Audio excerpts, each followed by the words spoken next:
up, I ain't with that. Devil try to get his lick back. Wow. Pull up, pew, spin back. Pull up, pew, spin. गलत नहीं समझना यार, आप लोगों ने कहा है कि टाइटल और थंबनेल कुछ और है, आगे ये क्या आ गया भाई। एक तो हमारे सोशल मीडिया से पैंड यकियां और बगैरतियां खत्म नहीं हो रही, उधर से इंडिया वालों ने एक और यकी लगा दी है, मिशन मजनू के नाम से फिल्म बना दी है। पता नहीं ये इंडिया वाले पाकिस्तान को समझते क्या है। सिद्धार्थ मल्होत्रा इस फिल्म में एजेंट बनकर अपनी बुआ का घर समझ के पाकिस्तान में बढ़ जाता है और एटम बम की जासूसी करने आता है, लेकिन पाक आर्मी उसके पकोड़े लगा देती है और यहीं पर किस्सा खत्म हो जाता है। खत्म। अस्सलाम वालेकुम, we are back with another video. तो आ चुके हैं वापस एक और वीडियो के साथ। पता नहीं यार ये इंडिया वाले पाकिस्तान से चाहते क्या है? असल में तो ये जीत नहीं सकते, फिर इन्होंने कहा चलो फिल्म ही बना लेते हैं, फिल्म में ही जीत लेंगे हम। कभी ये पाक फौज को शिकस्त दे रहे हैं, कभी ISI को ऐसे थप्पड़ मार रहे हैं जैसे बंदा अपने छोटे भाई को थप्पड़ लगाता है। मेरे से सब्र नहीं हो रहा, मेरा दिल कर रहा है मैं इनकी आज ले ही लूं। तो चलो बात शुरू करने से पहले बात शुरू से शुरू कर लेते हैं। तो फिल्म के स्टार्ट में दिखाया जाता है कि पाकिस्तान इलीगल एटम बॉम्ब बना रहा है। और मेरा पुत्र हमारा एटम बम तो 1998 से ही बन गया था। इन चिनियों में से धुआं ऐसे निकल रहा है जैसे ईंटों के भट्ठे में से धुआं निकल रहा था, और इनके ग्राफिक्स चेक करो, इससे अच्छे ग्राफिक्स तो PUBG के होते होंगे। दूसरी तरफ दिखाया जाता है तो इंडिया के एक जासूस पाकिस्तान में बढ़ जाता है जिसका नाम मजनू होता है। एक मजनू तो वो होता है जिसने लैला के लिए छितर खाए थे, मगर ये मजनू भी छितर खाएगा सही, मगर अपनी जासूसी की वजह से। और पता लगता है भाई ये जासूसी के लिए पिंडी में पहुंच जाता है, इन्हें कोई और शहर ही नहीं मिला। पता चले कोई पिंडी बॉय आए, वीर उठाता हो और मजनू साहब को नीचे देता जाए, तो मजनू साहब उत्थे ही लुढ़क जाए। मजनू साहब की अब जासूसी करने का तरीका देखो, आंखों में सुरमा लगा हुआ, सर पे टोपी पहनी हुई, गले में तवीज पहना हुआ। वाह भाई वाह, पाकिस्तान में ऐसे कौन रहता है? इसे देख के पहले ही पता चल जाना कि ये है ही जासूस। इसके जैसे जासूस होते हैं जो अपनी जासूसी से पहले ही पकड़े जाते हैं। मैं तो कहता हूँ शुक्र है ये जासूसी करने पिंडी गया था, अगर ये गलती से पेशावर चला जाता तो पेशावर वाले ने इसका मोहरा खुला कर देना था। मजनू साहब पिंडी में आते ही काम दाम के चक्रों में पड़ जाते हैं, ये दस्ती आते ही दर्जी बन जाते हैं और ये कहते हैं कि मेरा वर्गा दर्जी है ही नहीं कोई पाकिस्तान में, क्यों भाई तू चांद रात को कपड़े दे देना। हमारे पाकिस्तानी दर्जी ऐसे होते हैं, चाहे चांद रात को 50,000 सूट क्यों ना पड़ो, फिर भी ईद से पहले सूट फारिग करके दे देते हैं, चाहे अपनी ईद जरूर बर्बाद करते हैं। एक तरफ तो ये दर्जी होते हैं और एक दफा एक पुलिस वाले इन्हें रोक लेता है। वो पुलिसमैन पूछता है कि आप क्या करते हो? मजनू साहब आगे जवाब देते हैं कि मैं प्लम्बर हूँ। इन्होंने गलत जवाब दिया, ये प्लम्बर नहीं प्लम्बर के बेटे हैं।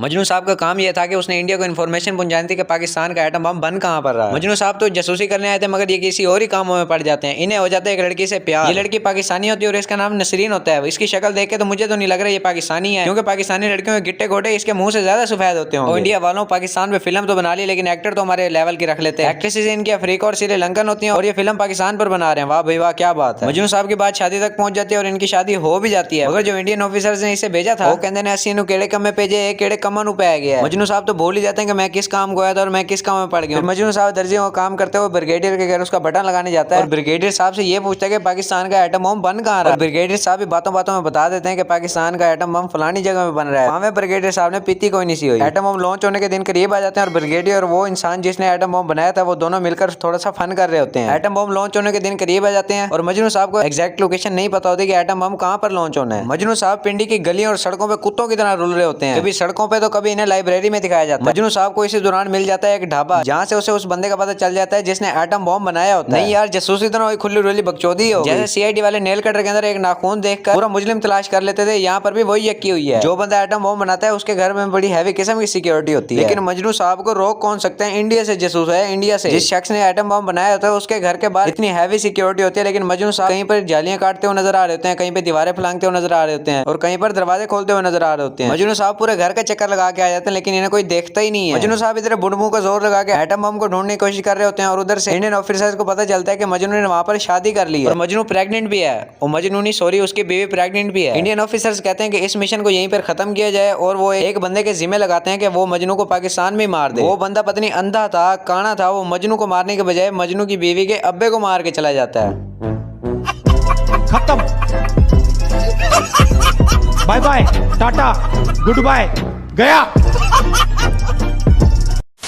और दूसरी तरफ दिखाया जाता है तो पाक आर्मी टॉप सिक्योरिटी यूनिफॉर्म लेकर जा रही होती है। मजनू साहब उन ट्रक में से एक यूनिफॉर्म उठा लेते हैं और किसी ने नहीं देखा मजनू साहब को, किसी ने भी नहीं देखा। किसी सीनियर ऑफिसर की यूनिफॉर्म पहनकर मजनू साहब एक सोल्जर के मुंह पर थप्पड़ मारकर ये पूछता है कि ये ट्रक कहाँ जा रहा है और बॉम्ब वगैरह कहाँ बन रहा है। उस सोल्जर से पता चलता है कि बॉम्ब कोयटा में बन रहा है। पेट खराब हो तो टट्टी और मजनू को कोई भी नहीं रोक सकता। मजनू साहब कोयटा पहुंच जाते हैं और मजनू वहाँ पे मौजूदा लोगों से ये पूछता है कि यहाँ पर कोई ऐसी वैसी चीज बन रही है, तो वहाँ के लोग बताते हैं कि हाँ एक चीज बन तो रही है 3 सालों से, लेकिन हम लोगों को वहाँ जाने नहीं दिया जाता क्योंकि वहाँ पर बहुत टॉप सिक्योरिटी होती है। लेकिन मजनू साहब को रोक कौन सकता है? पेट खराब हो तो टट्टी और मजनू को कोई भी नहीं रोक सकता।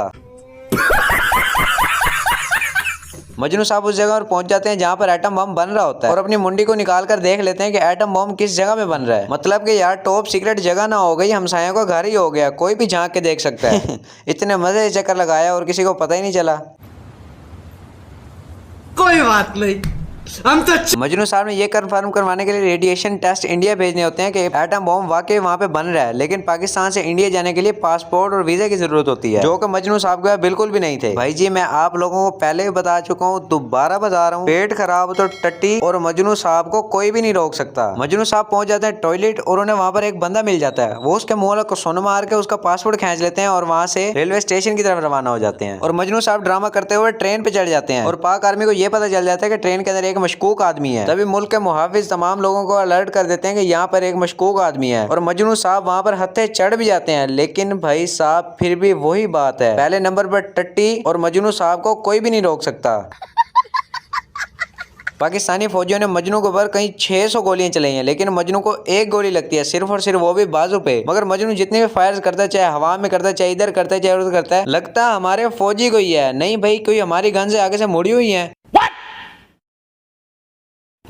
और तभी मजनू साहब गंदी नहर में मार देते हैं छलांग और वहां से बच के फरार हो जाते हैं। और इंडिया में भी ये खबर चली जाती है कि पाकिस्तान में वाकई एटम बम बन रहा है। इंडिया का प्राइम मिनिस्टर वजारत खुद जनरल ज़िया का फोन करता है और कहता है ये क्या, मुझसे झूठ बोले जा रहे हो, तुम तो पाकिस्तान में एटम बम बना रहे हो, बंद करो यार ये सब। नहीं इंडिया वालों, तुमने शीला का एटम बनाया, सनी लियोन का एटम बनाया, कटरीना का एटम बनाया और पता नहीं कौन कौन सा एटम बनाया। हमने तुम्हें मना किया, तुम्हारी में चुल मच रही है जो हम एटम बम बना रहे हैं। और इधर ISI को भी पता चल जाता है कि दाल में कुछ ना कुछ काला पीला है। पाकिस्तान में कोई ना कोई जासूस है जो इंडिया वालों को खबरें जा रहा है। वो जैसे कहते हैं ना कुत्ता मार मुहिम, पाकिस्तान में वैसे जासूस मार मुहिम शुरू हो जाती है और पाक फौज एक एक जासूस ढूंढ ढूंढ कर मारती है, सड़कों पर कुत्तों की तरह उनकी लाशें बिछा देती है। दूसरी तरफ मजनू साहब को यह पता चलता है कि पाक फौज जासूसों को पकड़ पकड़ के मार रही है। मजनू साहब ने अपनी पे आ जाती है। मजनू साहब 10-300 रुपए का किराया करते हैं और रवाना हो जाते हैं एयरपोर्ट की तरफ। मजनू साहब को दुबई जाने की जल्दी पड़ी होती है, पाक फौज को मजनू को फड़काने की जल्दी पड़ी होती है। हमारी पाक फौज की एक अच्छी बात यह है कि जब भी कोई मेहमान पाकिस्तान में आता है ना, उसका खातिर तवाज़ुन किए बगैर तो भेजते ही नहीं है। वो कहते हैं ना हर कुत्ते का एक दिन जरूर आता है। ते मजनू साहब दा भी आ गया फिर, ते आगे कुत्ती ट्रक दे थल्ले ते मजनू साहब एयरपोर्ट दे उत्ते एवें पे होंदे ने जिवें किसी ने कुत्ता मार के सुटिया होवे।